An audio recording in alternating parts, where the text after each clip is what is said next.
Halo Sobat Indohistory. Kembali lagi di channel kita yang selalu mengupas tuntas isu-isu panas seputar energi dan BUMN. Kali ini kita akan membahas topik yang bikin dahi berkerut dan hati miris. Siapkan diri kalian, karena informasi yang akan kita bahas benar-benar menguras emosi.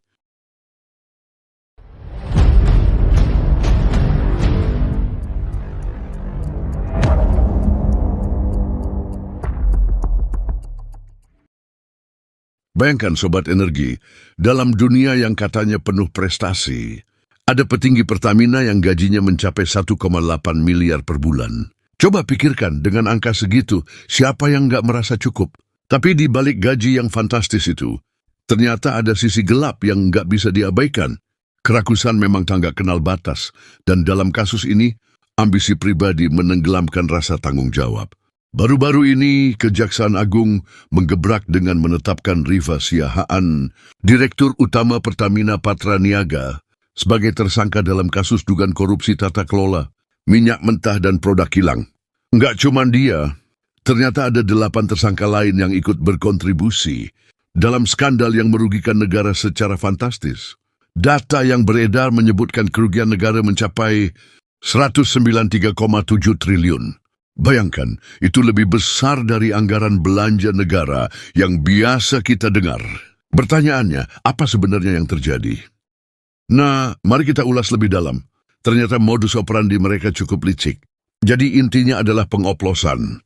Sederhananya, mereka membeli BBM jenis Pertalite yang seharusnya beroktan 90, tapi karena ambisi untuk ambil untung lebih, mereka oleng kualitasnya sehingga bisa dijual sebagai Pertamax beroktan 92. Cara kerjanya, mereka beli Pertalite dengan harga lebih murah, lalu dengan proses blending ilegal, kualitasnya dioplos sehingga secara teknis seolah-olah memenuhi standar Pertamax. Tapi kenyataannya kualitasnya tetap di bawah standar yang seharusnya. Proses blending ilegal ini memungkinkan mereka menaikkan harga jual. Hasilnya, keuntungan pribadi yang melimpah ruah masuk ke kantong masing-masing, sementara negara dan rakyat yang harus menanggung beban kerugian. Dengan kerugian negara yang mencapai triliunan rupiah, dampaknya tentu terasa mulai dari harga BBM, yang naik hingga terhambatnya alokasi dana untuk pembangunan infrastruktur dan sektor publik lainnya. Data yang dilaporkan menyebutkan bahwa kerugian negara ini bukan hanya soal selisih harga bahan bakar, tapi juga mencakup biaya operasional yang bocor. Akibat praktik-praktik kecurangan yang terjadi selama beberapa tahun terakhir.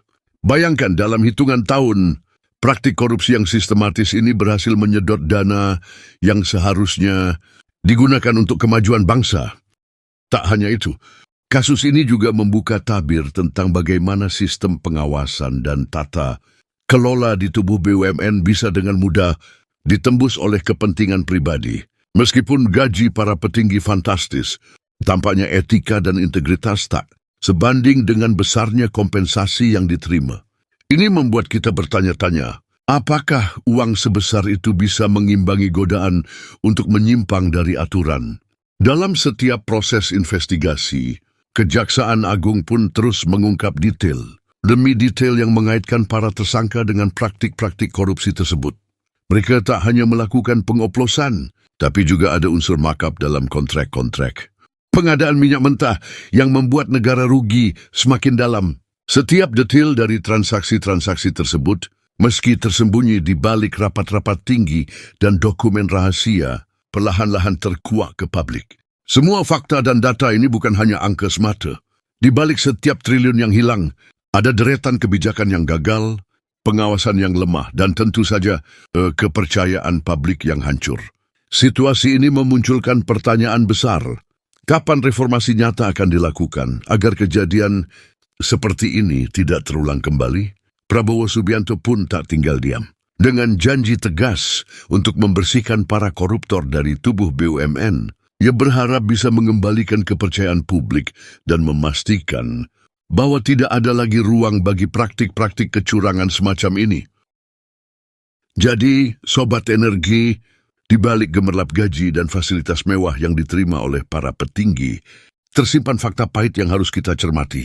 Kerugian negara yang mencapai 193,7 triliun ini merupakan cermin dari betapa sistem yang seharusnya melayani rakyat justru dimanfaatkan demi keuntungan pribadi.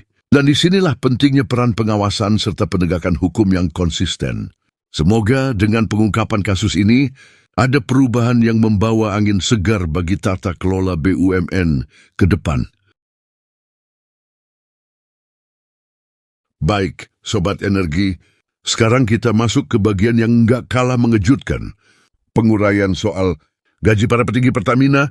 Menurut laporan keuangan 2023, total kompensasi untuk manajemen kunci di Pertamina mencapai 19,108 juta USD atau sekitar 313 miliar per tahun. Angka ini nggak main-main loh. Bayangkan dari total kompensasi itu, jika kita bagi rata ke dalam 14 posisi manajemen puncak, tiap orang mendapatkan sekitar 22,3 miliar per tahun. Itu berarti secara bulanan, mereka menerima gaji sekitar 1,8 miliar.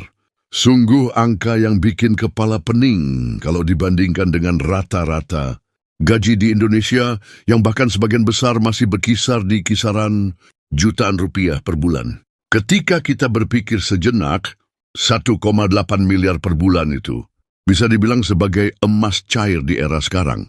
Bayangkan, dengan gaji segitu siapa yang nggak merasa sudah di puncak kesuksesan?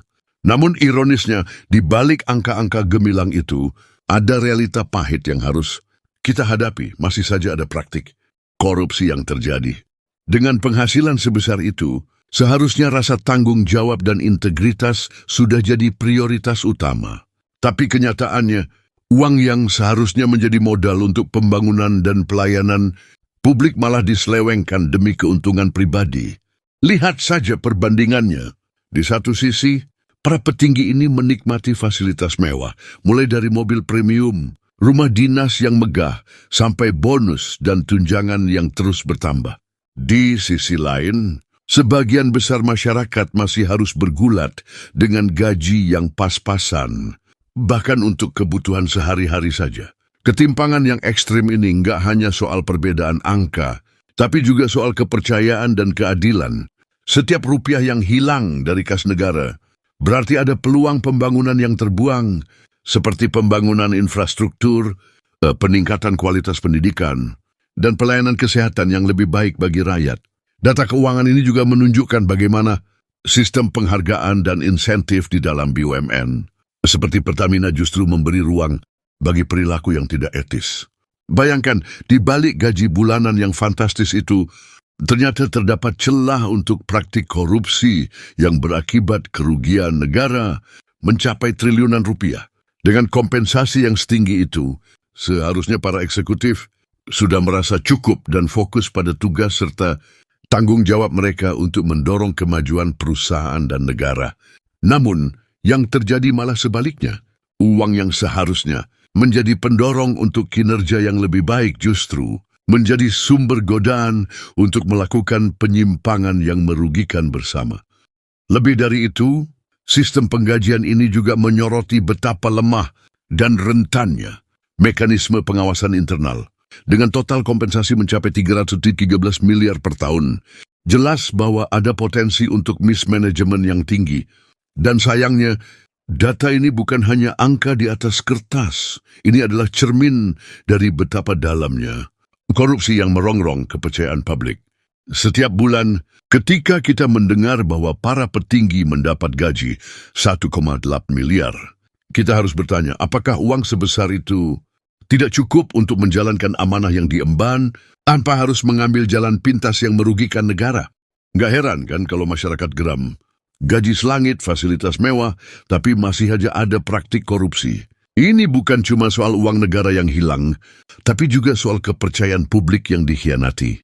Bayangkan, setiap rupiah yang tersedot dari kas negara adalah harapan yang pupus, peluang untuk pembangunan yang terbuang, dan kepercayaan yang hancur. Masyarakat pun merasa dikhianati karena mereka melihat adanya jurang yang begitu lebar antara kehidupan elit di puncak perusahaan dan keseharian rakyat biasa. Dari sudut pandang masyarakat, Angka-angka seperti 22,3 miliar per tahun per eksekutif ini menjadi simbol dari ketidakadilan yang merajalela. Dan mereka bertanya-tanya, dengan gaji segitu, bagaimana mungkin masih ada ruang bagi korupsi? Rasa frustrasi dan amarah pun meluap, karena ini bukan hanya soal angka, tapi soal moral dan integritas. Saat kepercayaan publik telah tergerus oleh praktik-praktik kotor ini, masa depan bangsa pun terancam. Maka sudah sepantasnya ada penegakan hukum yang tegas dan reformasi menyeluruh untuk mengembalikan kepercayaan tersebut. Intinya, Sobat Energi, data ini seharusnya jadi alarm bagi kita semua. Ini menunjukkan betapa pentingnya transparansi dan akuntabilitas dalam setiap aspek pengelolaan negara, terutama di BUMN yang memiliki peran strategis. Hanya dengan pengawasan yang ketat dan komitmen untuk membasmi korupsi, kita bisa memastikan bahwa setiap rupiah yang berasal dari negara digunakan untuk kesejahteraan rakyat, bukan untuk memperkaya segelintir elit. Pak.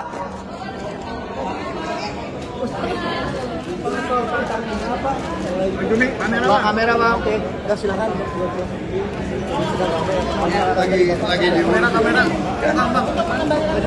Lagi diurus semua. Oke. Kita bersihkan, kita tegakkan, kita akan Dan mau naik ya Dan. pokoknya membela kemerdekaan. Hari ini kita lihat ya menunjukkan masa pertama. Oke, terima kasih. Pak Prabowo, lihat sini dong Pak Prabowo. Sejarah mencatat ini bukan pertama kalinya Pertamina tersandung kasus korupsi. Dari skandal investasi ilegal, penggelembungan kontrak, hingga penyalahgunaan wewenang yang terjadi sejak era 1970-an. Segala bentuk korupsi telah meninggalkan bekas yang dalam.